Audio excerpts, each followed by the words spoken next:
It's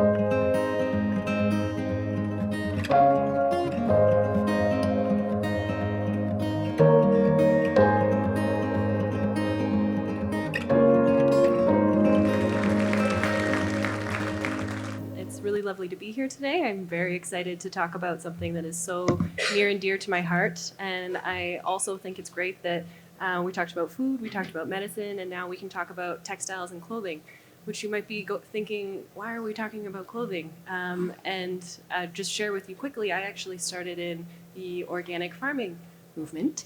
Thank you. And I was working on an organic farm in Guelph, and I was talking a lot about sustainability, and I was growing food for people, and we were having all these really interesting conversations, but we never talked about fashion. We never talked about clothing. And I thought that this was my watershed moment, actually, is to realize that clothing is an agricultural product, and how we grow our clothes can have an immense impact on the environment. So it was in that context of growing food that I came across the blog of Rebecca Burgess. And she's this incredible woman who's living in California. She's a natural dyer and a weaver. And she started to think about the origin of her clothes. And she was horrified when she started looking into what goes into making polyester and acrylic and things that we kind of take for granted. The fashion industry is one of the most polluting industries in the world, and I encourage all of you to look into this if you want to be really depressed. But if you want a really positive story, then we'll talk about Fibershed. So Rebecca endeavored to create a wardrobe from her bioregion. So being a weaver and a spinner and a natural dyer, she thought, you know what, I can probably make my clothing by myself. I could probably do this locally, but that's no fun. I want to work with other people. So she sought out ranchers and the local mills, and she really created a supply chain that hasn't existed in North America since the 60s, really. And from that project, she started an organization, and she grew a movement. And this is just an example of some of the clothing that came out of that Fibre Shed that she started in her own backyard. And there's many examples of this. They have cotton in California, so they're really lucky in that sense. So most of what you can see is cotton, but there's also some wool blends in there. And then all the colors too are either the natural color of cotton, because not many people know this, but cotton is not just white. It comes in green and brown and a whole host of other colors. So that cotton probably isn't dyed. And then the blue would come from indigo, which is a gorgeous plant.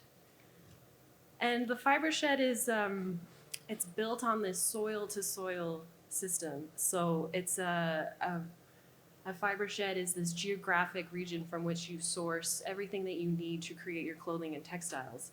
And we think of things in terms of this soil-to-soil. You start at the top with where the sheep is, and that would be the farm. And so there's all these regenerative practices that we've been talking about this weekend. And I noticed today with the agroforestry, there was a picture of the sheep in between the currents, and it said lamb and mutton. And I thought, why are we not talking about textiles too? I mean, that should say lamb and wool. So when we're thinking about all these different systems, we can incorporate wool into them. And so working our way around the circle, we start at the farm, and then we move on to the mill, and then we can talk about the designers that would be making these garments, which would have, you could consider them to be heirlooms. They could be passed on to generations, and then at the end of their life cycle, they can actually be put into the compost, and they'll deteriorate, and then they'll nourish the soil, and then the whole cycle can start again, which is the complete antithesis of the current fashion industry. So I was quite taken with this idea of the Fibre Shed, and in 2013, I met a woman named Jennifer Osborne, and she was the only other person that I knew at the time that knew what a Fibre Shed was. And so the two of us, we started having these conversations around her farm kitchen table, and we started to imagine what a Fibre Shed could look like in southern Ontario. We thought about what fibers do we have, how are they going to be processed, what would it take to make garments here? And we just dove head in. We registered as an official affiliate of Fibershed. We were one of the first in Canada, and we've been around the longest. So we operate within 400 kilometers of Toronto, and we are now, we registered as a not-for-profit in 2016, and we've had 4 AGMs and we have 40 members. So this thing that kind of started as, hey, that's a really interesting idea, 2 people talking about it has really grown into something that we can be very proud of in Ontario. So we have wool and alpaca, and we have cashmere, and we have mohair and angora, and we could have linen, and we could have hemp. I think there are a lot of really interesting things that we could be talking about around linen and hemp. Linen used to be a major staple crop in Ontario. I was talking to a farmer near Arthur, Ontario, who was probably in his 50s, and he was saying that his grandfather used to plant a rotation of flax that would pay for the farm. So we do have examples of these systems working, and we just need to figure out how we can bring them back with some modernization as well. So the thing that is really interesting about the Fibre Shed right now, though, is that I can tell you all these great examples of prototypes that we've made, and you could source the wool yourself to knit it into a sweater, but if you wanted to walk into a store and purchase this, it's just not possible. We have completely outsourced all of our ability to make textiles for ourselves. And so in order to redevelop this supply chain, we work primarily with farmers and textile artists. And we do that in a number of ways, but one that has actually had the most impact on our community is, you might be familiar with the local food maps. We have a local fiber producer map. So pictured on the slide is an example of that, and each one of those little pins represents either a farmer or a textile artist or a mill. So if you're somebody that's looking for something, if you're looking for a specific type of wool, then you can go online and you can search it. The other thing that we do is we try and redevelop those connections between between urban and rural. So we bring the farmers into the city to offer their fresh fiber products to people who can't necessarily get out. And last summer we hosted the Roundtable. So this was the first time that we brought together the entire supply chain, different industry representatives, stakeholders, government, all into one room to talk about what are our greatest challenges, what are our greatest opportunities and our strengths. And we found that it's probably very similar to the local food movement, is that there's a lack of consumer education about where their clothing comes from. We need to reconnect our communities, and we need to rebuild the supply chain so that we can increase market opportunities.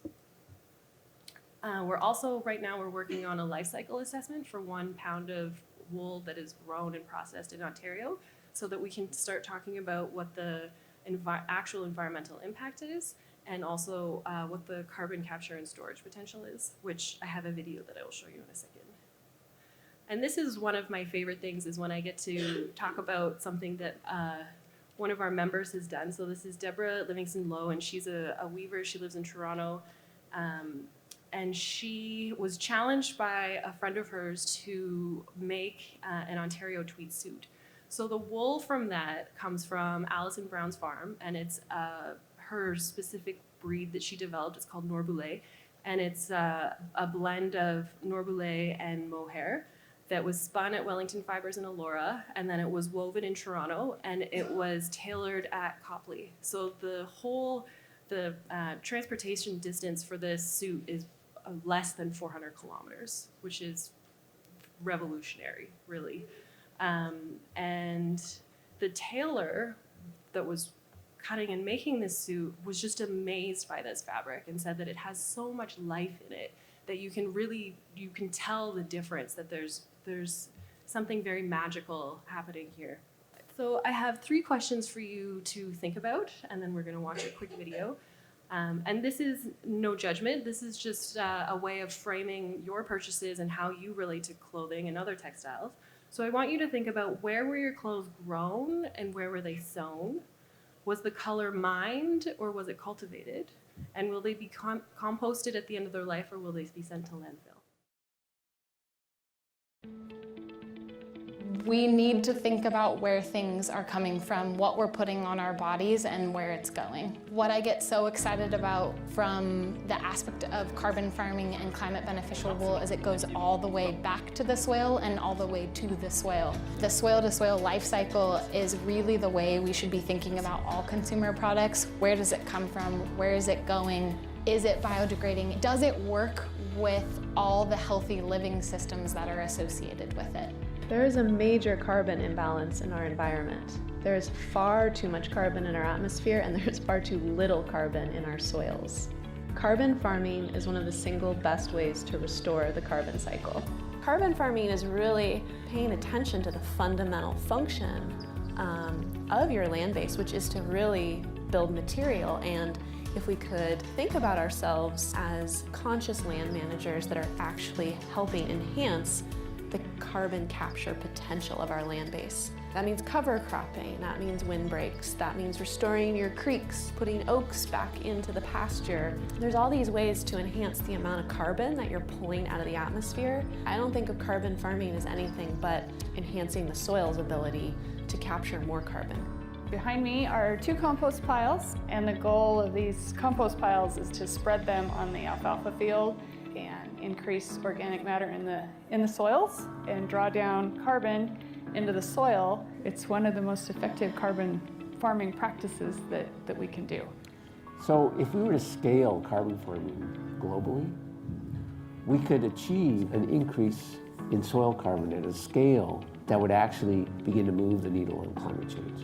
We could draw down enough surplus carbon dioxide in the atmosphere to begin to make a difference in the climate change equation. So climate beneficial wool is the wool that comes from sheep that are grazing on landscapes where carbon capturing processes are being enhanced. There's so many ways on a sheep grazed landscape that you can enhance the carbon capture, and what we're doing with climate beneficial wool, it's actually pretty measurable. We're able to understand how much carbon we're moving out of the atmosphere. So we're actually giving the end user or the wearer a really transparent story.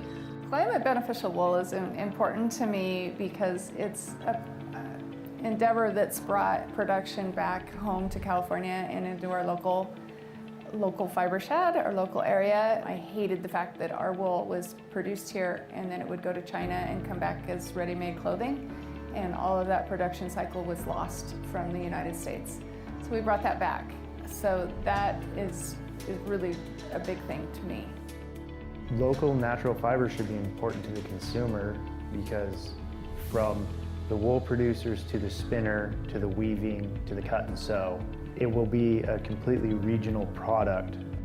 We've been working to encourage our ranchers, our farmers, our producers of the raw material to have connections with the designers and the makers in our region. They are the ones who can take the fruits of our labors and turn them into products that people will buy, we hope, to support us all. Whether you're a consumer or a small, medium, large-scale brand, we can all make a more positive impact on the earth and help reverse the carbon imbalance. Climate beneficial wool is one of the ways we are working towards this goal. Working with synthetic fabrics compared to natural protein or cellulosic fibers is entirely different. You know, the protein and cellulosic fibers are alive. They're not plastic and rigid. And you just feel that. You can't ease synthetic fabrics into each other successfully. And so there's no shaping, there's no sculpting. It's a whole different medium. It lends to something more special looking in the end. If we can create a system for textile and apparel that supports the land and the environment associated with it, that to me is the way forward for the fashion industry. We're really talking about restoring and rebuilding all of the resources upon which our agriculture and ultimately our civilization depends.